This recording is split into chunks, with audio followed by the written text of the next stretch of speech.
from the far horizons of the unknown time and space. These are stories of the future of death and the death of the future. We present for your consideration Future Macabre Radio.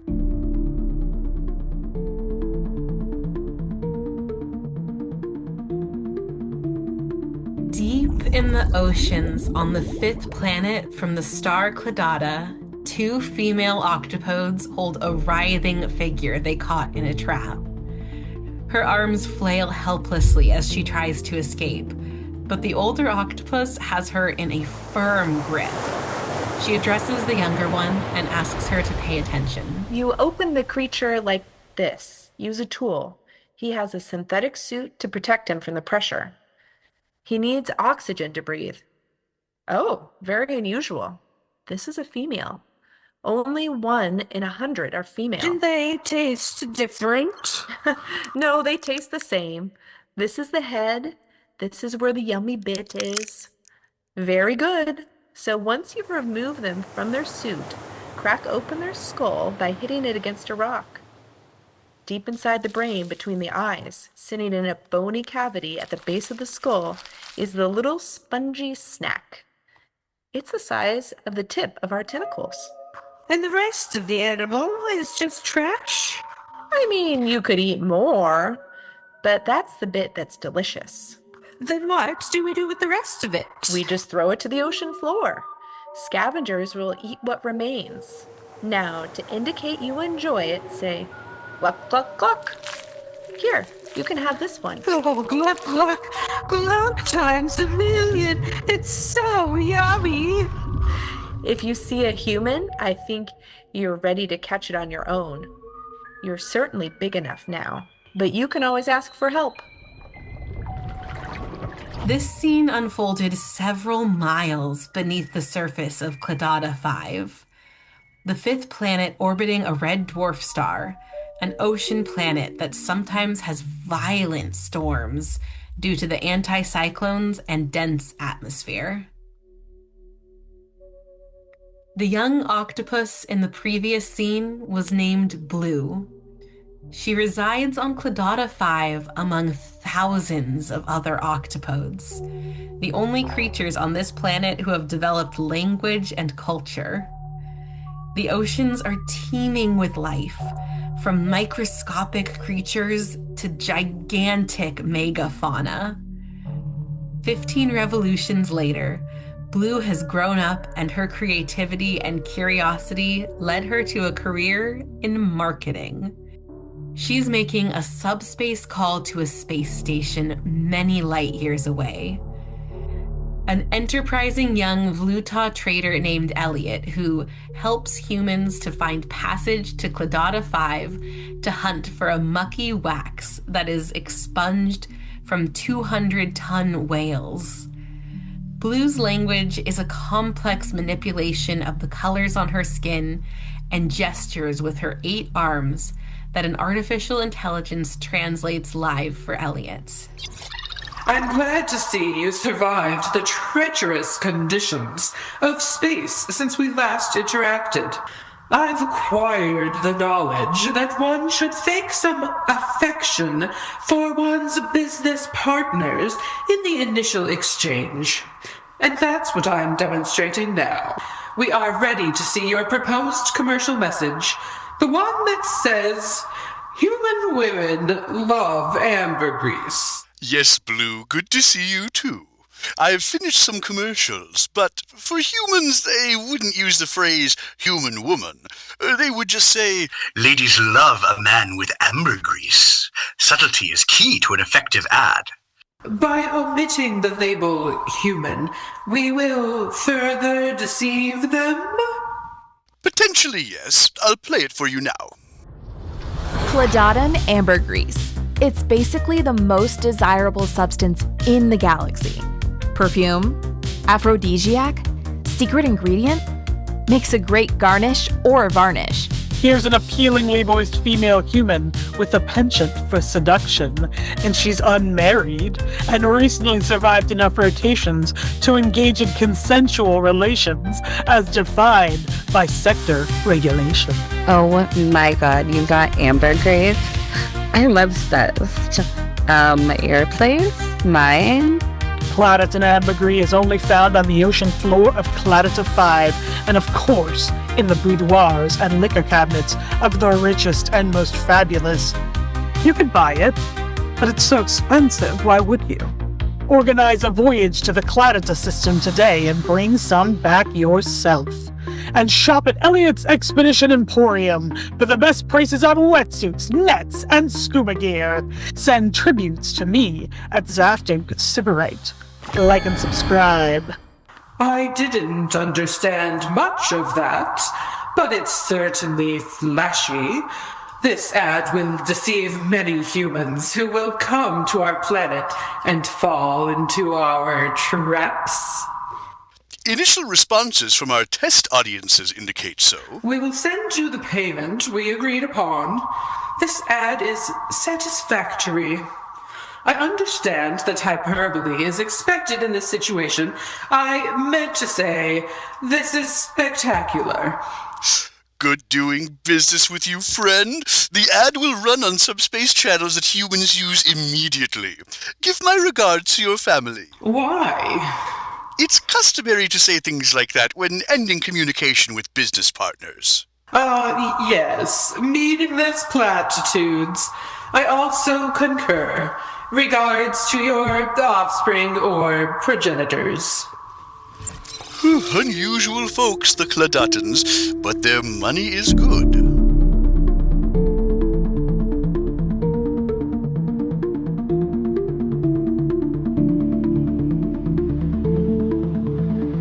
Nushi Matsumoto was in her ZX-139 cruiser.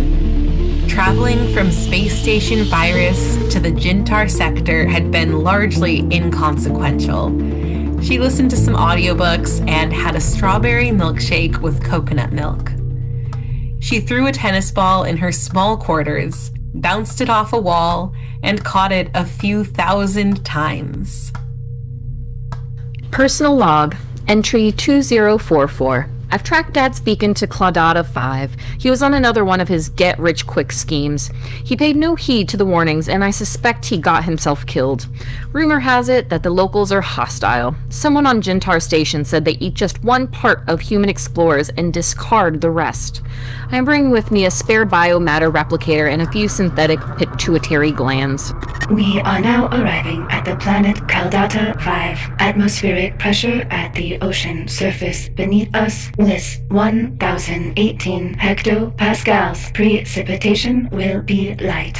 Today isn't busy. There are only 3 other expeditions of travelers here. Some biology researchers from New Miami, a small cadre of traders from Bantha, and a couple from Anglar 9, probably all of them over 2,000 kilometers away. It is unlikely we will encounter them. We are receiving a news bulletin over the sub-ether waves. Let's hear it. Kladata and ambergris. It's Skip basically ad. the most... More details are coming out about the Galactic President's most recent scandal. Apparently, members of Parliament were involved as well. Computer, end program. I don't care about the president. This will be my first dive with my new suit. I hope I don't need to, but if I encounter any locals this time, I should be able to negotiate with them. He's out there somewhere. Good luck, Nushi. Come back in one piece. I hope the suit is adequate. When you return, I'll review the data it collects and make adjustments to future models. Donning a special suit meant to endure the cold temperatures and intense pressure of Kladata's ocean, she opened the airlock, dropped out of the ship, and splashed down. Her frame sank deeper into the dark depths. Fortunately, the tracking beacon on her father's suit was still sending a message. It wasn't out of range. She could reach it in an hour if she wasn't distracted or slowed down by anything unexpected. Sinking deeper, past the iridescent life forms, suspended black blobs of grease, some creatures that resembled jellies, others that didn't resemble anything Nushi had a frame of reference for. She pressed a button on her visor and snapped some photographs. She passed through a cloud of phosphorescent invertebrates and landed softly on the ocean floor. Her boots made no sound, but sent up a dust cloud of sand and particulates. 60 knots ahead, just past that coral reef. I think I can swim over it without damaging anything. Ah, here we are. Nushi arrived at the mouth of the cavern, a vast obsidian arch like an open jaw. Her suit emitted a series of lasers that cast a neon green gossamer grid across the cave's interior, a translucent web of light that trembled with each step she took. The cave was a cathedral of alien life, a symphony of motion and luminescence that continued its intricate dance without acknowledging her presence. Among the stalagmites, bioluminescent tentacles hung from the ceiling like ethereal chandeliers, their blue-white glow pulsing with a gentle, hypnotic rhythm. They swayed in an unseen current, creating a living tapestry. Something in her suit's chemical signature must have caught the attention of these ethereal tendrils. Several reaching arms curved towards her, their tips glimmering, but they did not touch her, pulling back at the last moment like shy dancers retreating. Whoa. Strange scaled fish glided through the water, their bodies a kaleidoscope of iridescent patterns that shifted and changed with each movement. Sea slugs crawled along the cave floor, their bodies like living ribbons of color. Translucent and vibrant, they undulated with a grace that spoke of perfect adaptation to this otherworldly environment. Around her, water flowed through delicate valves of sponges and anemones, a constant rhythm of intake and expulsion, like the world had a soft heartbeat. Nushi stood and took it all in, a silent observer in a world that was indifferent to her. Dad isn't here, but I'd like to think he saw it. It's beautiful. She turned and walked away from the cave. Though not a lot of light reached the bottom of the ocean where she was walking, her suit was able to notice small changes, and it alerted her a shadow was overhead. Before she could respond, she was grabbed by a tentacled arm. It squeezed her, but she was prepared. She activated her suit's octopus communication feature, and it began to cycle through color changes. Oh, human. Yummy. Whoa. Okay, suit, don't let me down. This one's suit is changing colors. How unusual. Wait, don't kill me. I can talk. Blue put the colorful creature down, and when she did, 4 robotic arms extended from Nushi's suit and began gesturing. Her computer had analyzed thousands of hours of octopus speech and was translating in real time her words with a combination of color changes and gesticulation. Don't kill me. I'm not here for ambergris. I've brought you something. An offering. What are you? How is it you can talk? You look like a human. Your accent is hilarious.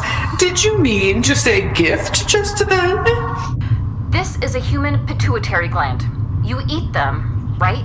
Nushi held out a hand-sized capsule and pressed a button. The capsule opened, revealing a gray, bean-shaped object. It had a few dendrites reaching out that wavered in the current. Do you mean to say it's a Gluck? Yes, we love them. How did you acquire one? Did you kill one of your own kind and take it from him? How savage. Actually, it was grown in a controlled environment outside of a human brain. We can make more. I can share with you a device that recycles biomatter to produce these. You won't need to kill humans anymore. But I like to kill humans. They annoy me. But again, what? It's not every day your food starts talking to you and explaining it can give you a gift, so you'll have to excuse my confusion. Humans are living souls that feel and make plans like you do. Making your snacks with a device like mine would prevent the needless suffering of humans. Then what do I care about the suffering of humans? Blue recalled discussions of phenomenology from her schooling and considered making a reference to an octopus philosopher who had been dead for hundreds of years, whose name was now an ironic joke, but realized this talking, thinking snack wouldn't get the reference.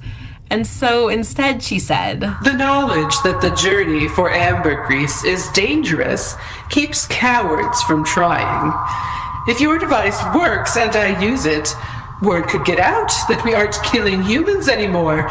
We could be flooded with them. Aren't there millions of you in cities and space where you come from? Yes, there are many more where I live, but we no longer kill animals to eat their flesh. We now strive to preserve life in its diversity, and part of that is replicating synthesized protein without hurting animals. You can do that? I came to find what remains of my own father, who never returned from a mission here. If you'll spare me, I'll give you one of these machines. If the idea of having many delicious snacks doesn't entice you, maybe there is something else I could give you? You are wasting my time. I don't care why you're here. You are annoying me. Would you try it? Then you can judge for yourself if my offer is worth your time. Blue was more interested than she let on. This human had given her many reasons to doubt her own assumptions about the rest of them. She seemed to speak with logic and a genuine curiosity. She reached a second tentacle toward her and grabs the little synthetic Gluck from her capsule. She brought it to her mouth and tried it. It was good. Chewy. She tried, but couldn't discern any difference between this and the many Glucks she had eaten before. Gluck. Why don't you humans simply use this technology to synthesize ambergris? I don't care about ambergris at all. I'm here for my dad. I think I'm going to keep you. Your dialect is funny and you say unexpected things. The biologists at the Institute would be fascinated to dissect you. I will put you under this shell and think about your proposal for a while. Don't try to escape. I need time to think. Wait, please don't. But her voice was cut off when she was covered with the giant shell. When Blue could no longer see her, she couldn't hear her protestations. This Gluck was tasty, and a food printing machine was an intriguing idea. Of course, in her society, octopodes had developed art and recording technology to share experiences, such as their solo octopus pigment juggling ballets. Humans had developed culinary arts, but Kladatan octopodes merely ate what they could find for sustenance, and the only delicacy they knew was Glucks. Elaborate methods for preparing them had never been a priority for octopodes. If Blue had a monopoly on this technology, she could expand her career as an influencer. She could experiment with embellishments and extravagant preparations. Octopodes could subscribe to a weekly kit she could send them with a sample of ingredients. The idea excited her, and she released a jet that caused her to zoom about in a circle.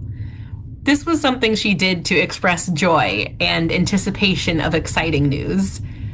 She reached a tentacle down to the shell and lifted it to free her prisoner. Very well, I shall entertain your proposal. What? She was gone. Blue looked around.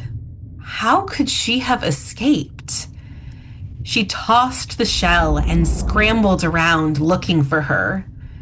She lifted various rocks and peeked behind the reef. The shell rotated many times as it soared and then fell to the ocean floor, displacing some sand and tiny particles of shell in a little cloud of dust. Nushi had used the suction feature in her suit to bond to the interior wall of the shell in order to hide inside. Sensing that Blue was gone, she climbed out. Okay, Dad's tracking device indicates he's a few knots this way. Nushi activated her suit's thrusters. The ocean floor was rife with glowing transparent sea cucumbers, spiny echinoderms, and colorful cnidarians. Eels popped their heads out of holes in rocks to see what was the commotion outside. Seeing it was something larger than them, they ducked back into the safety of their caves. Occasionally, Nushi saw the colorful remains of human helmets and gloves among the debris and fauna. Sunlight didn't reach down here, so the colors were still bright. She took giant leaps through the lush landscape, aided by the thrusters and landing with a graceful air. When her sensors indicated she was only 30 feet away from what remained of her father's suit, she grounded and changed the parameters. Sensors read a powerful current could potentially pull her off course, so her thrusters automatically adjusted and now would gently push her down. She started to walk, her boots making a light crunch with each step. The remains seemed to be just out of sight when she lost her balance and tumbled down a little hill, breaking polyps off of coral reefs. Echinoderms moved their limbs to avoid being damaged by Nushi as she tumbled out of control. The thrusters adjusted and she rolled, then managed to stand on her 2 feet again. A readout screen in her helmet indicated she was 15 feet away, 12, 9, and then... She got swooped off her feet, gripped by Blue's tentacle, who held her upside down, pulled her toward her face, and looked her straight in the eye with a massive, cool, gray, everted retina and a dumbbell-shaped pupil. Hey, you're trying to escape! That is not cool! The offer still stands. I just wanted to get to him quickly before my oxygen ran out. You must understand. Oxygen? That's something you need to live. Right. I've decided I'll accept your snack printing machine. You have to show me how it works, though. Will it have some recurring customer service? I don't want it breaking down as soon as I let you go. It's got a self-repair feature. I wouldn't try and deceive you. If it stops working, just ask it what it needs. It might require you to find some minerals, and it will need to be fed biomatter to convert.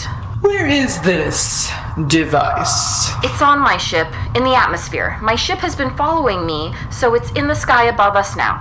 Let me go and allow me to bring my father's remains back with me. Where I come from, we sentimentalize our loved ones. Do you have any special relationship with your family? Octopodes don't know their parents.